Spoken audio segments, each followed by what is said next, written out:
We stopped at a Cracker Barrel just north of the Pennsylvania, New York state line.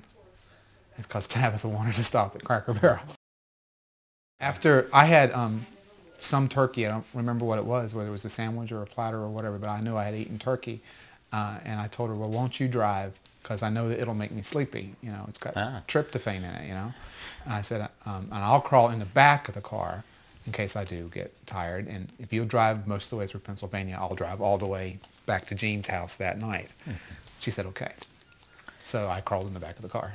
The car is pretty massive, and I had taken all the suitcases and boxes and crap that we had and pushed it to the back of where the doors were so that I could sit directly behind the rear seat facing Tab, and Morgan would have been right in front of me, but I was diagonally, I'm not diagonally, but laterally in the car, I guess is the word.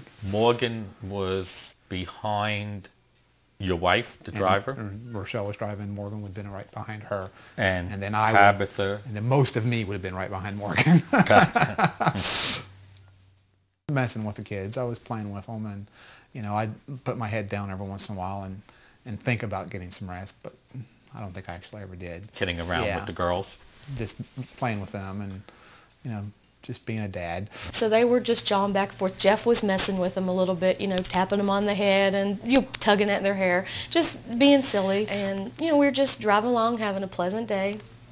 And up above the median, we see a bus break the guardrail.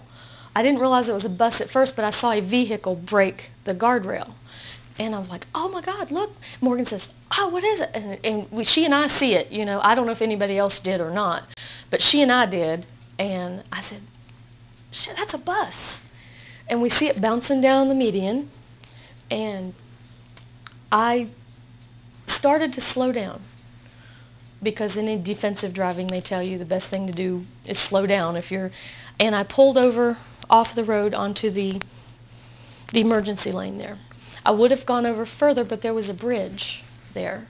There was also other traffic to the sides of me, and I couldn't go to the right or anywhere. And when I saw the bus come down the median, he went across my lane and into the next lane, and I was like, whew, you know, whew, he missed us.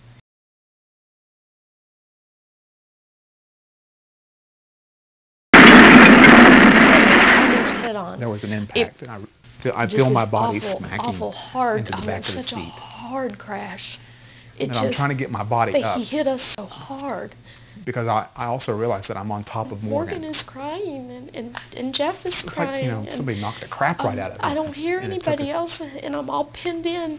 I could see her, but I couldn't touch her. I saw Tabitha back there in the back. I know she was alive. She was sitting, just sitting with her hands kind of like this. Begged her to breathe. Hair, and there was a lot of blood, but. And I saw her take a heavy breath and then a shallow breath. We begged him to save her. At that point, she was dead. I could just hear Morgan calling, saying, "You still got me, Mommy. You still got me. I'm still here, Mommy." We couldn't find my mom. And I saw Jane. She had been knocked from the passenger seat. The whole seat had been knocked into the back seat. My mother-in-law tore all to hell. Her arm was gone. They said that Jean and she both died on impact, but I know that that's not true.